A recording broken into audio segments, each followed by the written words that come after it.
This video is about wheel estate, and if you don't know what wheel estate is, well, let me explain. And yes, I said wheel estate, not real estate. This video is about wheels, and we're going to be covering a little bit of information that I've learned throughout the years that I find to be very important. I have 3 of my cars lined up here: a car with fake wheels, a car with real wheels, and a car with OEM wheels. In this video I want to address, are fake wheels really that bad? Are real wheels the only way to go, or should you forget aftermarket wheels whatsoever and just stick with OEM? This is my 2007 Lexus IS250 that I've had since 2021. This was the second car that I ever put wheels on. The first car I no longer have, but the first car I did basically an OEM Plus upgrade with my Mustang. This was the first car I ever chose to do aftermarket wheels that were something different. This car has fake TE37s on it. Yeah, I have fake wheels in one of my cars. Let's talk about them. This car has Avid ones on it. Basically fake TE7s. They're made to look like TE37s. A set of TE37s can set you back anywhere between $2,000 to $5,000 in some cases. These, well, they were under $1,000. In order to explain the difference between a real and a fake wheel, I have my Miata, and these are real RPF ones. And if you see how easily I'm able to pick up this wheel, that's one of the major differences. This is a real NKRPF1, and one of the major differences between a real and a fake wheel would be how much they weigh.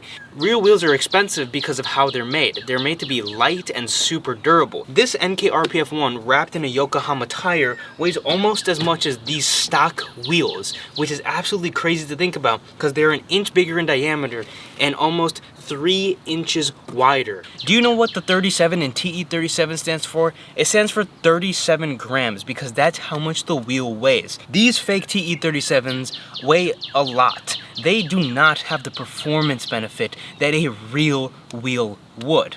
But that doesn't mean that these wheels are bad necessarily, because this is not a race car, a sports car, or a car that's going to do any type of performance driving. But not all replica wheels are made equally. The thing about replica and real wheels is some replica wheels are made in the same factory as some real wheels. A brand that has an identity behind it that is making rep wheels is a brand that you should be buying from if you really want a certain look for your vehicle. But there are a lot of replica wheels out there that are insanely cheap. Wheels are the thing that keep your car connected to the ground. If your wheel all of a sudden snaps and cracks, you have an insanely dangerous situation on your hand. If I was to do it all over again, I wouldn't put replica wheels or these specific wheels on this car. I'd go a completely different way that I'll show you guys in just a second, which is why I had this last car parked here. But if you are buying a replica wheel of a popular style, I'd say the TE37 style is the most popular style to replicate out there just because of how much the wheels actually cost. Make sure that you buy a quality set, because if I didn't choose a quality set of wheels, it'd be dangerous. I'd be putting myself and others in danger. This car is on bone stock wheels. Now, unfortunately, the wheels on my Lexus were completely shredded when I got the car, but there are many other fantastic Lexus wheel options out there. Instead of putting those replica wheels, I personally don't want to put real wheels on my daily driver sedan because it produces no power, no real back road fun or anything like that, which the Miata does. Miata is a sports car. The Miata is going to be enjoyed on the track, so a real wheel makes sense for the car. Although these wheels are extremely dirty, they look fantastic on this car. There's a lot of people who decide to change these wheels off of the C5 Z06 to give them a different look. A lot of people will just go upgrade to a C7 or a C6 Z06 wheel and put them on this vehicle. That, or if you can see how flushed in these wheels are from the factory, you can just put a little bit of a spacer in order to fill that gap in the wheel arch. So instead of doing a real wheel or a fake wheel because you don't have enough money to get the real wheel that you might want, or your car simply just doesn't deserve it or it doesn't make sense for you to get a real wheel, you can go with other OEM options. Most of the time, used OEM wheels you can find for an incredible deal, sometimes even with good tires left on them. So it's a more viable option than actually getting even replica wheels sometimes to go find yourself a used set of real wheels or OEM wheels. BMW is a fantastic example of this. I have my M Roadster parked in the other garage.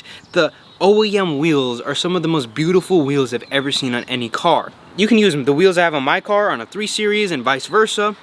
And although Lexus might not have the universal wheel options that BMW does, Lexus still has F-Sport variants and sports car variants of this car and many others that you could put on this vehicle because they do share the same bolt pattern. Unfortunately, a car like a Miata, it has a very different bolt pattern. Not a lot of cars use this, especially my RX-7 in the other garage as well. That car has an incredibly rare bolt pattern that not a lot of cars use. Now, 4x100 isn't super uncommon, but there's not a lot of Mazdas that used it or other sports cars that have this much meat that you can put on the wheels from the factory. Now, before we end this video, I want to tell you a quick story about my wheel journey with the Miata. This was the first car I ever put real wheels on, and those wheels I bought for $250. Yeah, real wheels for $250. Now, when I was looking for wheels for the car, I had two options in mind. These and Storm S1s. I found a pair of Storm S1s for $250 that were a little rough. Long story short, those were too big for my car, and some guy straight up traded me these RPF 1s for those Storms because he had the wrong size RPF 1 and he needed 2 sizes bigger. And I ended up with these wheels right here for $250. You can't even get replica wheels for that price. And if you do, you're probably going to break them and snap a wheel in less than 100 miles, which is not safe whatsoever. There's a lot that goes into wheels, there's a lot that goes into picking the right wheel option, but you don't always have to go with aftermarket wheels. Looking back on a car like the Lexus, I would have went with OEM wheels. It was just a better option. A car like a Miata, unfortunately, there's not a lot of options out there, and the best option is to go aftermarket with the wheels. If you guys haven't liked this video already, make sure to go down, subscribe, leave a like, and I'll see you guys in the next video.